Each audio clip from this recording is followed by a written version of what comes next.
Home. It's where you build your legacy, where traditions are started, seeds are planted, meals are shared, and stories are told. We are Chris and Natalie Carpenter, owners of Story Real Estate, and our team of top agents helps people find homes in Moscow, Idaho, and around the country. Have you thought about a move? Contact us to get connected with a top agent who shares your values and puts your family first. Or reach out to us about our Moscow relocation guide. Wherever you're looking to go, we can help you find home. Call us at Story Real Estate or visit us at storyrealestate.com and start building your legacy. Hey, y'all, welcome to Cross Politic. We got a bunch of felons in the studio today, okay? I got some fellow felons. Can we say that, fellow felons? I don't think anybody's been convicted Are you a felon? I'm not. I'm a free man. Yeah, you are. I'm a free man. But, Yeah. Okay, we all cell block 4 at one point, though. Were you? Cell block 4, CB4. You remember CB4? Oh, sure. Pastor Toby He's Chuck trying Knox, to I'm the water forget. vibe. We also have Catherine and Gregg in the studio from 2000 Mules and True to Vote. And we'll talk about some other things that Just they're doing. taking away my whole bio. No, Just you can I'm read going it. to introduce them, or am I not going to introduce them? It's just a good way to do Hey, it. Page 50 is a distinctly Christian marketing company striving to help Christian-owned businesses grow and succeed in our digital age. They don't want to just make a paycheck.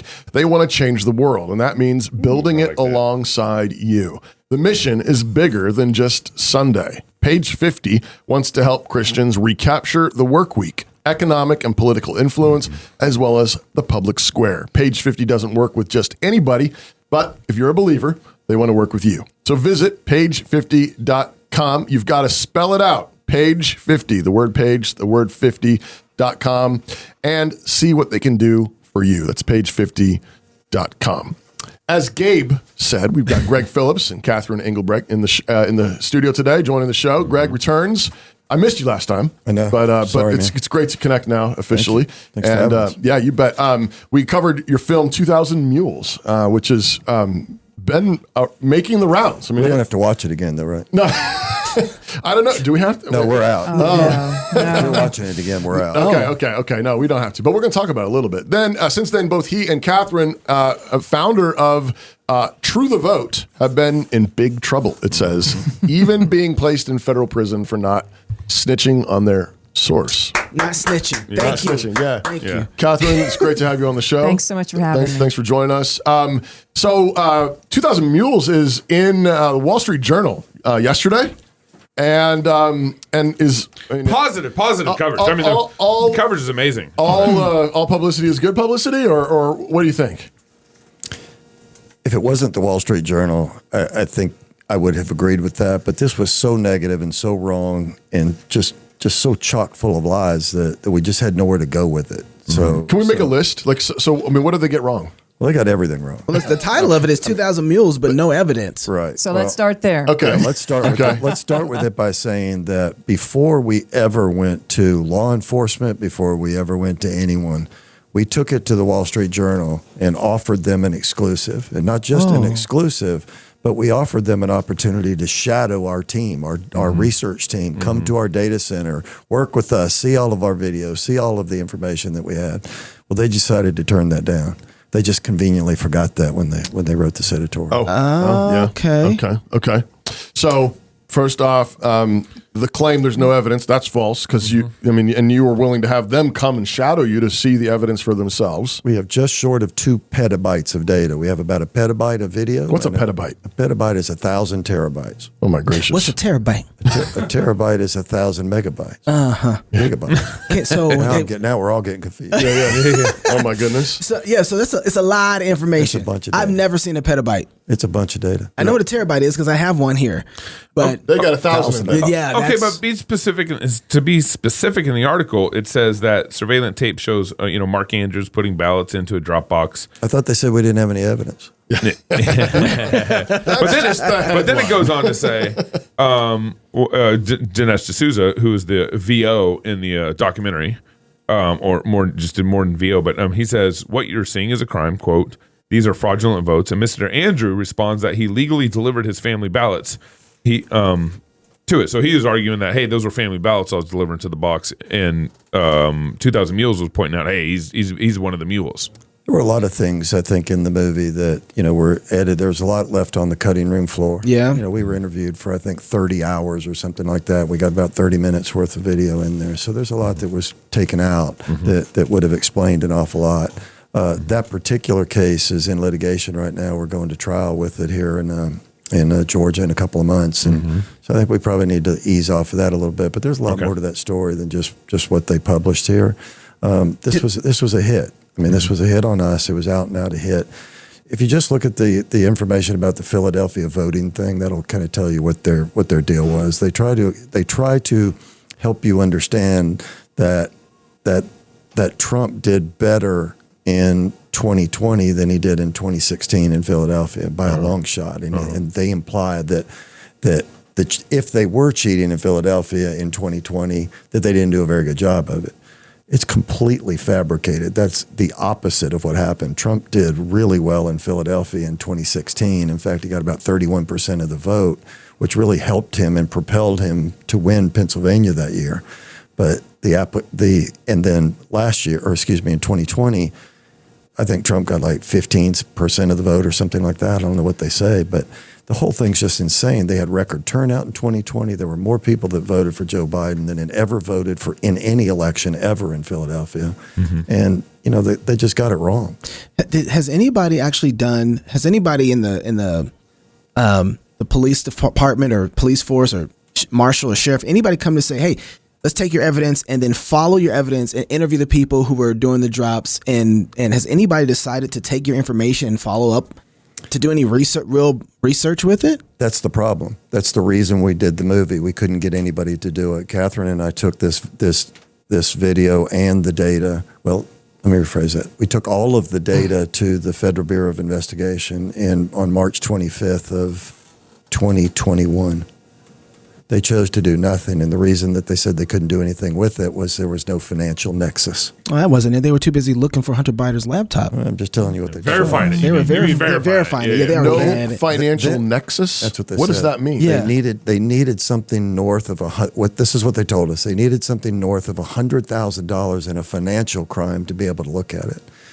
What's in complete? The election of the president of the United States isn't. Doesn't amount to. It's so outrageous that for us it was really hard. Catherine, the rest of the story really, I think, Catherine says it best. So why we even did the movie was because we couldn't get them to take it seriously. Yeah, I mean, I often say so many things had to go wrong for the movie to be made. We didn't even talk to Dinesh until October of 2021. It was long after we had been to Georgia, been to Arizona, tried to share the information, and we were roundly discredited. They wanted nothing to do with it. And drawing it all the way full circle back now to this most recent Wall Street Journal article, make no mistake, we are the sideshow. The real hit in that article is at Donald J. Trump. They are trying to do all they can to quell any possibility that someone might still be believing in, for example, 2,000 Mules. Yeah. And they needed to lead it with Georgia. It's why Georgia sued us last week, which is another long story. Glad to get into it. But it's all about shutting down dissent so that they can get what they perceive to be as a clear shot at the former president. Rupert Murdoch owns the Wall Street Journal. He owns the New York Post, and he owns Fox News. We've been banned from Fox News. Carrie Lake mentioned 2,000 Mules, and they banned her permanently on Fox. Really? Yeah. Really. In fact, it's a better story than that. She was told that if she mentions it, she's not welcome back, and she did it. She did it anyway. God bless her. She did it. Wow. Yeah.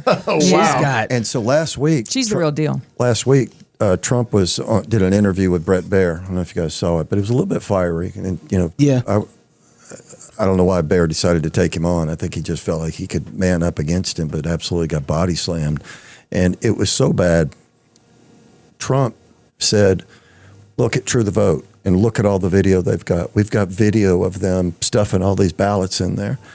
And okay. And so literally the next day, the Wall Street Journal started working on this hit piece.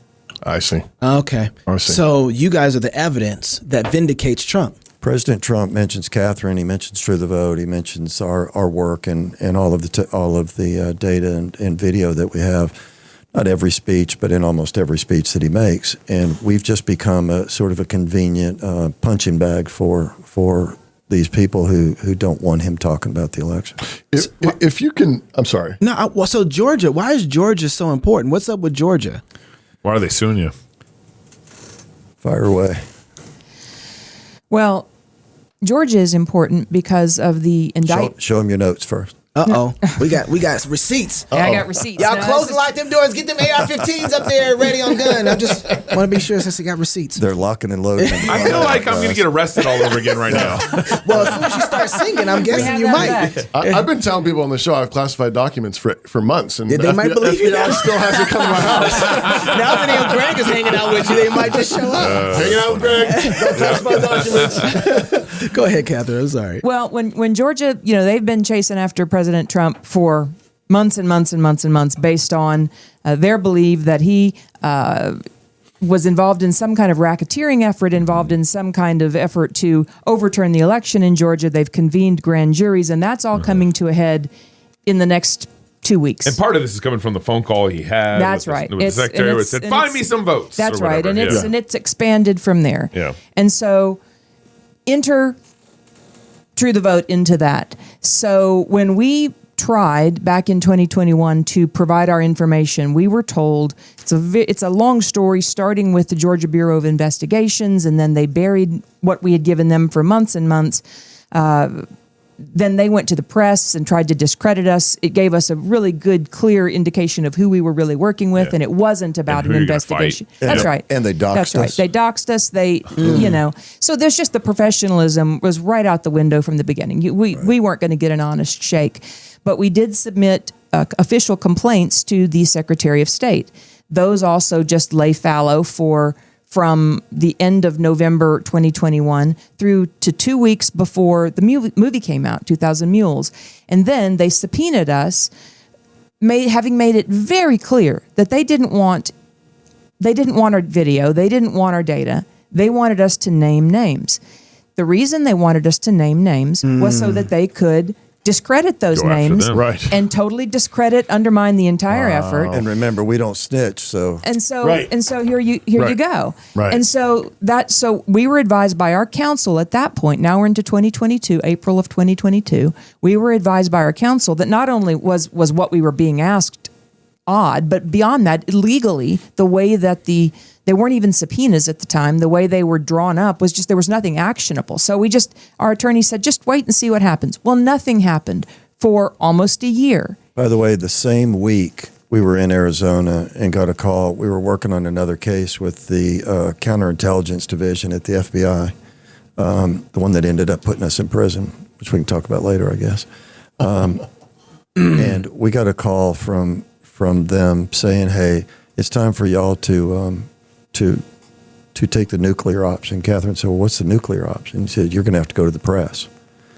And about 2 weeks after that, so right after the movie happened, I got a call from the same guy that Catherine had talked to. Remember, this all happened at the same time. The CIA is telling you go nuclear. FBI. FBI. Okay. FBI literally use those words. Press the nuclear button. Go to the press. Go to the press. Go to the press. Not with the mule stuff, but with another story that was happening at the same time about a company called Conic. The China issue. The China issue. China issue. Yep. And so which we talked about last time on the show. All happening Greg. at the same time. So just after the movie came out, I get a call from the same agent that Catherine had spoken with, who said, "Hey, one of our confidential informants tells us that you stole 3 servers from the Chinese internet." And I laughed. I mean, I thought it was a joke. I mean, that's not what the internet really is. You can't steal the Chinese internet. Right. You can't really do that. Sounds racist too. If I could figure it out, I might. But I didn't. I stole the China's internet. And so all of this is happening at the same time. The movie's going on. We got these subpoenas in Georgia, and they just didn't went make dark. a lick bit of sense. Right. And so we just waited to see what would happen. And lo and behold, a month or so ago, they reach out to our attorneys and ask if we're ever going to do anything about the subpoenas from the year previous, which weren't real to begin with. They weren't anchored to any didn't instrument come in from a court. court. Right. It was all a political theater. And so we tried through our attorney to understand what were they really after at this point, because at this point, all of the statute of limitations around anything that we would have shown as a practical matter, if you were really going to do an investigation, that's all long expired. So what are we really doing here? Right. What are we really after? Because you didn't care when it was relevant a couple of years ago. And so we tried through our attorneys to understand where this was really headed. And the long and the short of it is they trashed everything they had done the year before and limited it now to just one subpoena, and apparently gave it first to the Atlanta Journal-Constitution and the Associated Press, because it's been out in the press that the state of Georgia is suing True the Vote long before. In fact, I think up until as we sit here today, I don't believe that the state of Georgia has given a copy to our attorneys. So it's What is this? Here's what it is. It's theater. It's theater. Think It's about theater. the date. So this was issued on the 11th or so. July 11th. July 11th. We've learned that the Trump potential indictment and for others is coming somewhere around Next week. August the 10th or something, somewhere in there. This matches up way too perfectly. Right? Is that a coincidence? After all these years, could that be a coincidence? Because you have to respond within 30 days. Or you're held in contempt. Oh, and we interesting. know what it feels like to be held in contempt. Right. Yeah, you guys. And that's what got you in prison. In federal prison. That's right. Was being held in contempt. Because you wouldn't give names. That's right. And then the judge has to have to recuse himself because. did. So then, how could you stay in? Contempt? Yeah. Well, If he recused himself. They eventually released us from that, and the Fifth Circuit Court of we Appeals. filed an emergency appeal to the Fifth Circuit Court, and thank God Yeah. they ruled in our favor and immediately released us. And But body- had that not occurred, we had been figuratively body slammed the judge. Yeah, we had been- It was one of the most vicious hits on a judge response from any circuit. Wow. Did you guys sue or how Not does yet. that? Okay, not yet. Okay. All right. Wait. So real quick, just to get our date straight, we were recently talking about like this July 11th lawsuit that's coming y'all's way. We went to jail on Halloween, so that Right, was last that's year. what. So last year you guys were in jail, but this last conversation about July 11th and 11th. August 10th, that's recent indictments coming your way and coming Trump's way. We have 6-7 lawsuits going on right now. I don't even know. Try to keep track of them all. Yeah. Yeah. We spend about $250,000 a month on legal fees. Oh my gracious. way. Yeah, it's- that's what they're trying to do to us. They're trying to destroy us. But Lawfare. again, Right. it's Lawfare. not about us per se. They do want us off the field, right? Right. They're afraid of us. They're afraid of what's in those Pelican cases behind my desk. They're afraid of all this. So, But and they're afraid of her. Why? Look at her.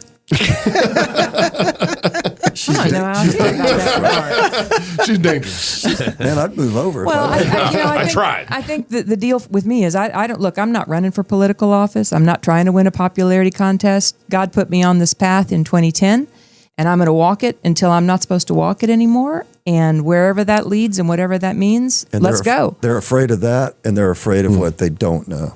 We have all of this data, and there's nothing they could do about it. And so they keep trying to find angles in or ways to get us. But in this case, so why don't you go nuclear with the Pelican case? might. We built a platform called Open Inc. Open.ink that we may do just exactly that. Is Open Ink available right now for? Absolutely. So Absolutely. What's on there? What's Open Ink? Yeah, what's on there? Well, Open Ink started out as not being called Open Ink. It was just a site where True the Vote could put its research because we had receipts. our receipts, because there were all manner of attacks constantly coming. We had been canceled off of every And so I platform. tasked What are you Greg and gonna his do with team to build out something that we could create an environment where people could come and see in context, not just like, open folder at a time, like if it's in Dropbox and you open a folder Yeah. after a folder, Yeah. but see it in context, tell a story with the research. And so over a number of years, Open Ink evolved, and I think it has some of the deepest research available on things that are taboo, that you're not going to find anywhere, like COVID and J6 and Conic. So let's Open.ink. Open.ink. Open.ink. INK. So think about this. We went through all the Conic stuff. We went to jail. The judge recused himself, and we were happily marching toward discovery. I mean, sometimes discovery is your friend, and in this case, it was about to be our friend because we were about to get this person who was absolutely guilty of what we suggested was going to have to come up with all this info, but so were we, but we had all the receipts.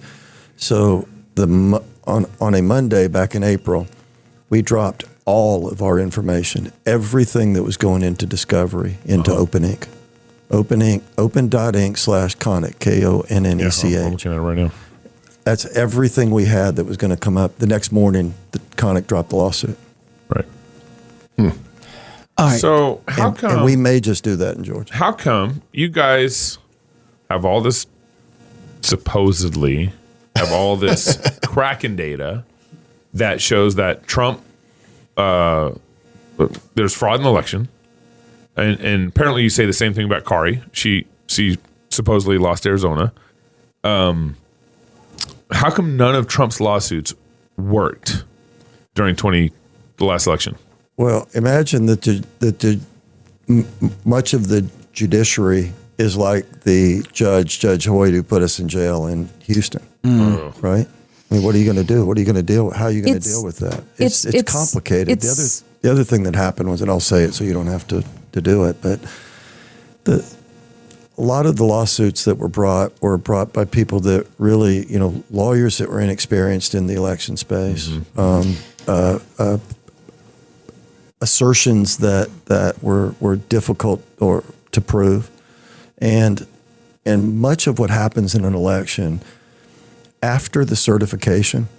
Catherine's been telling people this for as long as I've known her, that once you certify that election, It's game over. it's almost impossible can't to do it. undo it. You can't unring. I liken it to harvesting fog.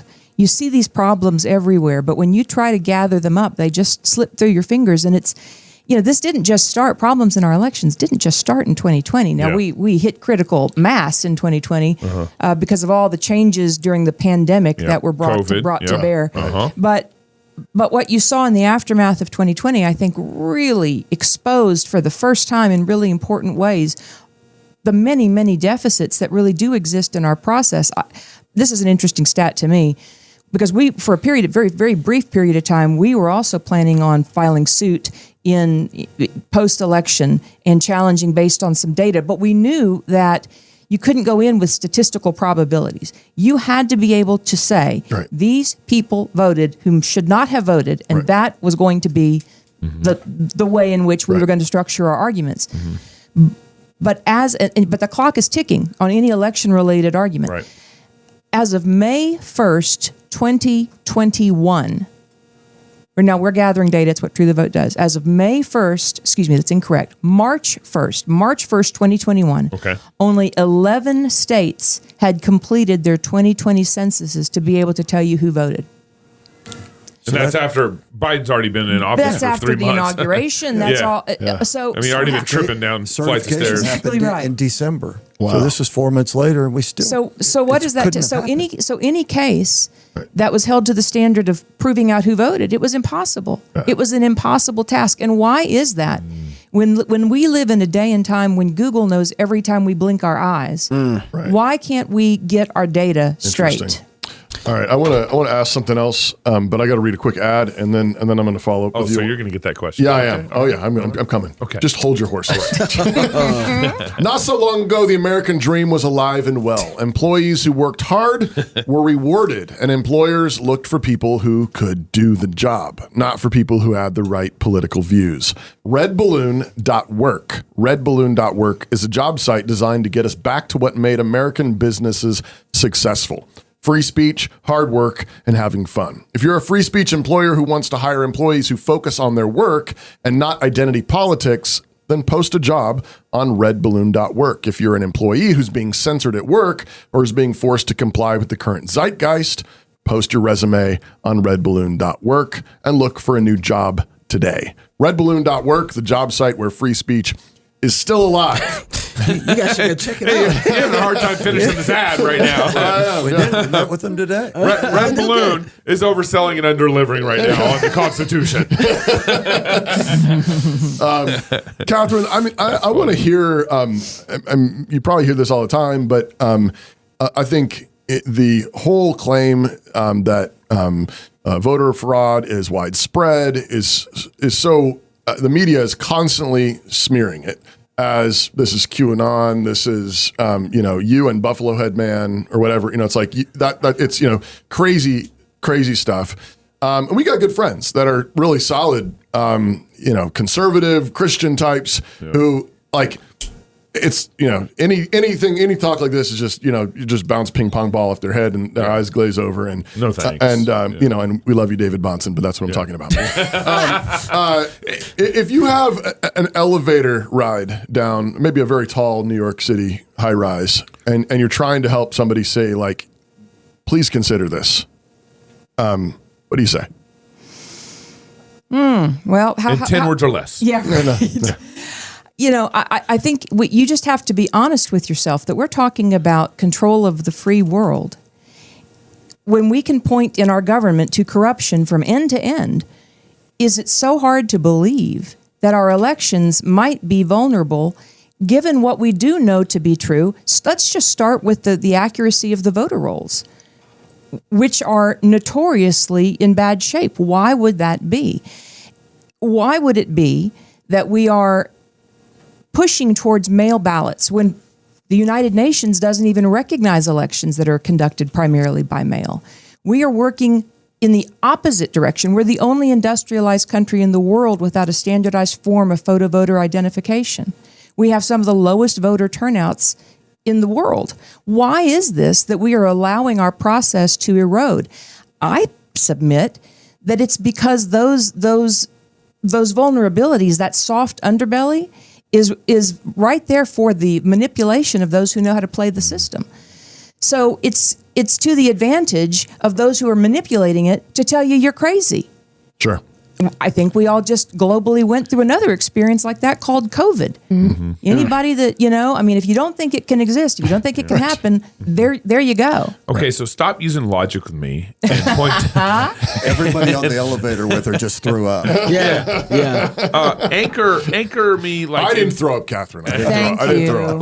Let's talk about Arizona real quick. Like, let's anchor this into a real live scenario. Sure. One state instead of the presidential election you're talking about.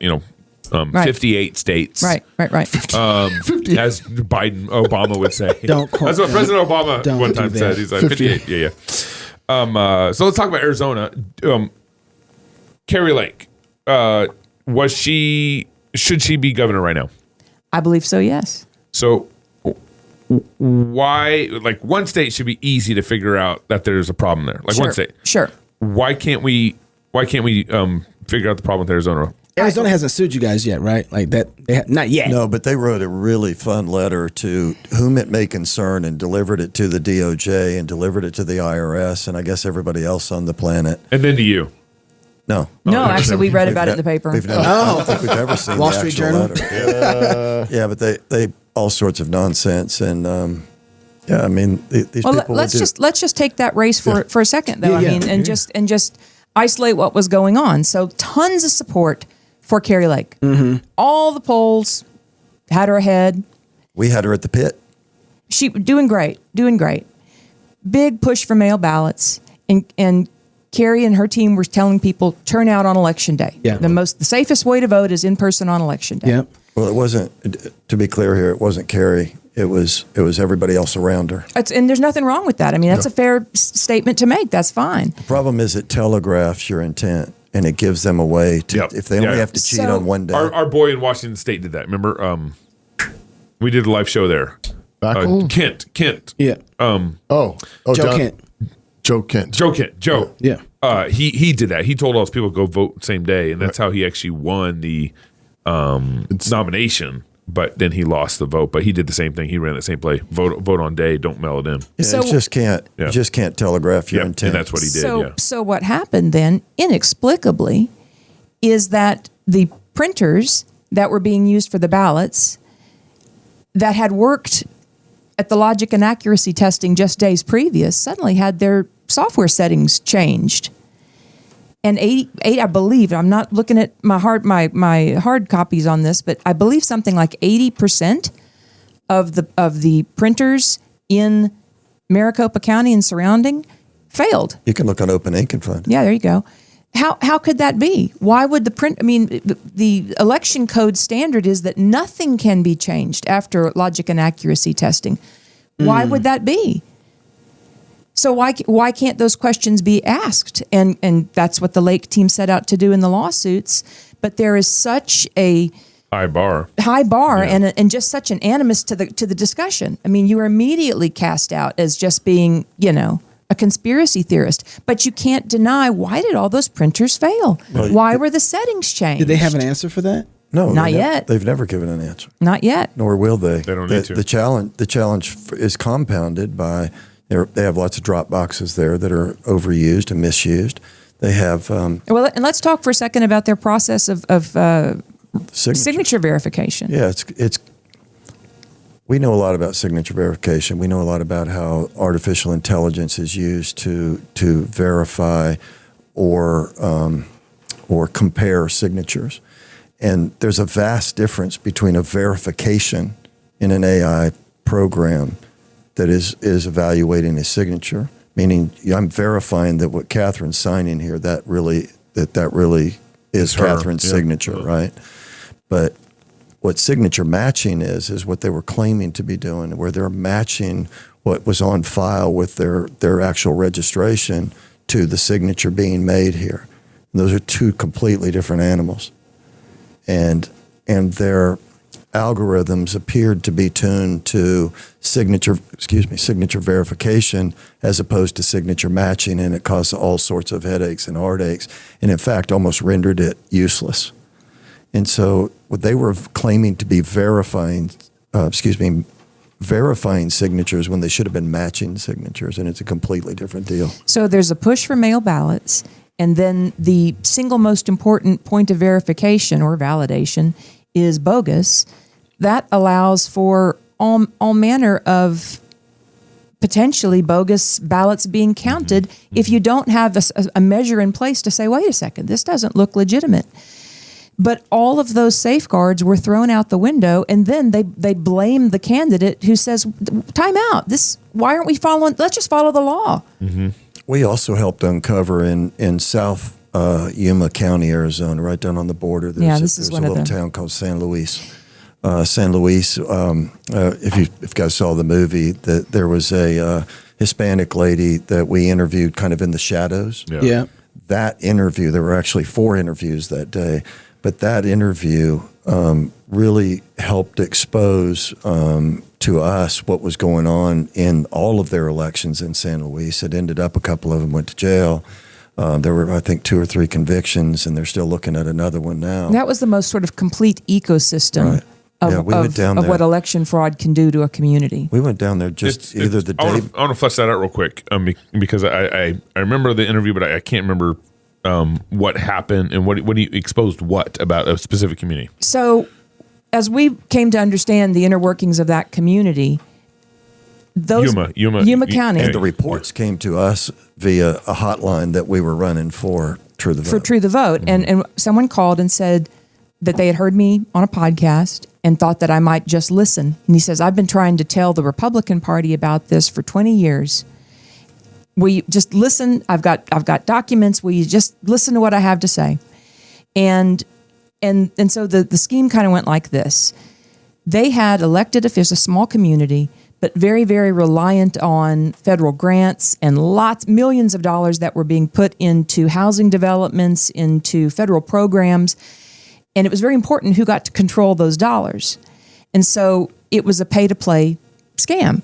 If you wanted to have access to housing or have access to free lunch for your children or get jobs, then on election day, or around election time, you were expected to get your paper ballot, get your mailed ballot, and turn it in open to designated drop points. And a citizen, a guy named Gary Snyder, he ran for school board down there in the Democrat primary and lost because of this, and was so mad during the runoff that he took his cell phone out, went and got it in his truck, and just watched it happen, and filmed them exchanging ballots, and it was ballots for money, and those people ended up going to jail. And thank God for Gary and his courage for standing up. But why was that not national news? Because it doesn't suit the Who's narrative. going to report it? It doesn't suit the narrative. That's not the only place this kind of thing is happening. Rupert would rather say we don't have any evidence than he would actually show the evidence and show the people that went to jail. Well, it isn't part of the answer, too, though, for the skeptics to say, look, when real fraud happens, people go to jail. So, I mean, isn't that part of the argument, though? The response would be, hey, there's real fraud. Look, it got caught. People are going to jail. That's what we would do in Arizona if that was happening everywhere. That's what we would do in Georgia or Philadelphia if that was really happening. Well, Catherine calls it a 1,000-front war, and I think that's right. I mean, you have it's happening in different ways all over the place. That one happened because Gary was mad about what they had done to him, so he took his cell phone out there and grabbed the evidence, grabbed the data. Is Gary still alive? Yeah, Just wondering. Gary, How's he feeling? Yeah. Gary and there are others down there, and it's not just okay. Gary. But there was a lot more to that scheme. So what was happening is that there were ballot collectors going out, knocking on doors, saying, "Give me your ballot." They would take them in. They would be gathered in one particular office location. The lady that was in the video, behind the shadows, worked for the person collecting the ballots. She was writing checks or paying the people for the ballots as they brought them in. And then she was expected to not just, once they were signed, she was expected to take them and go put them in the drop box. And so she did.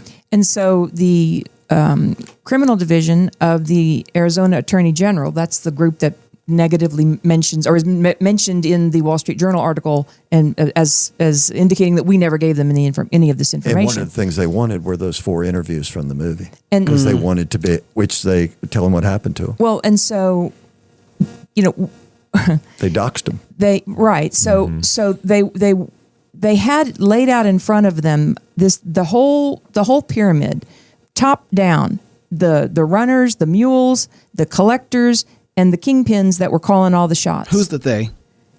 The FBI Okay. and the Arizona Attorney General's office. Okay. And we all but begged them, please don't just go after the lowest level people. Use them to find out the rest of Who's calling the shots. Right, but go as high as you can. You got to cut the head off the dragon. But this was also in San Luis, Arizona. There's only a few thousand people there. Imagine what's happening in Phoenix and in Maricopa. Right. That's So- what we were saying, guys, don't stop here. And so instead of pursuing, because everything appeared to be pointing to a string of indictments. I mean, things were really like, to your point, it felt like, okay, maybe this is the time that we're really going to see this. And there's one of the people that was indicted. Lo and behold, what do? The Arizona Attorney General Criminal Division releases their notes to the press and doxes the whistleblowers, names the whistleblowers, one of whom is a judge that spoke under both of the whistleblowers speaking under condition of confidentiality, Right. blown, have to uproot their lives. So what is the message? The message is don't talk about it. You better not talk about it because it's not going to end There's no well. protection. No. We had one of the folks that talked to us had her tires slashed. Wow.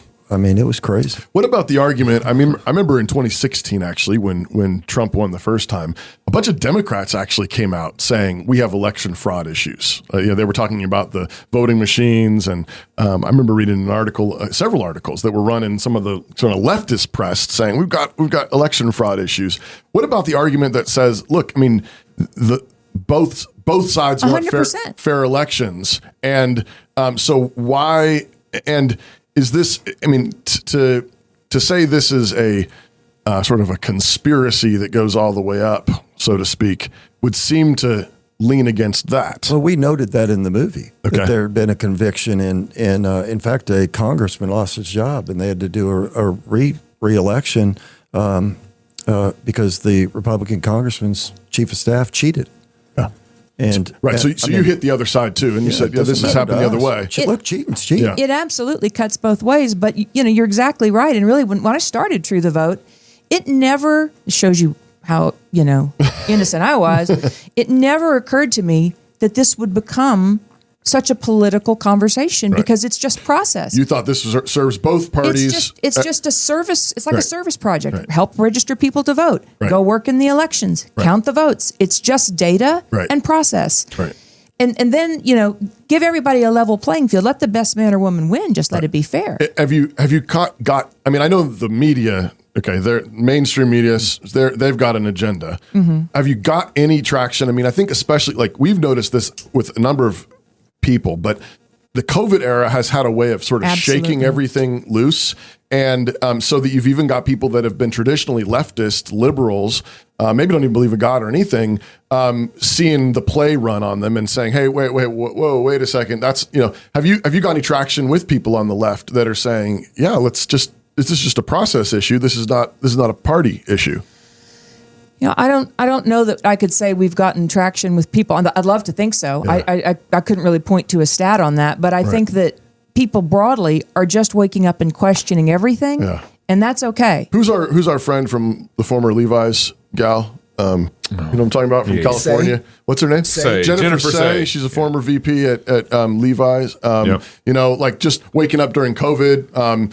Her kids had to stay home from school, and she was like, everyone's kids had to stay home. She was like, "Wait a sec, this doesn't match the data," and she gets fired for questioning the narrative. And at Levi's, she's basically going to be CEO the next year. But I'm just thinking of people like that who aren't like necessarily like in our a particular political camp or religious camp even, but there have been a number of folks like that. I mean, even people, high profile people like Elon Musk or others who are like, wait a second, you should at least have freedom of speech, and doing his thing with Twitter. But you're not aware of people that have. I can't point to them, coming in waves to True the Vote and rallying alongside. However, I think broadly our culture is waking up and asking the difficult questions because they're the same questions. Right. Control is control. Right. Yeah, and censorship. I mean, we're talking about censorship. We're talking about is it legal to ask these questions? Is it legal to investigate where this information leads? And that's a censorship, freedom of speech. That's correct. I think that's what's happening in Georgia right now. If this indictment comes down the way we hear it's coming down, it's not just going to be President Trump. There's going to be others. Okay. And our view of this situation, and I believe the view of their lawyers, is this is a First Amendment issue. They had the right to speak, and they're being stifled in their right to speak. And the First and Amendment exists. It's other citizens of Georgia. And the First Amendment exists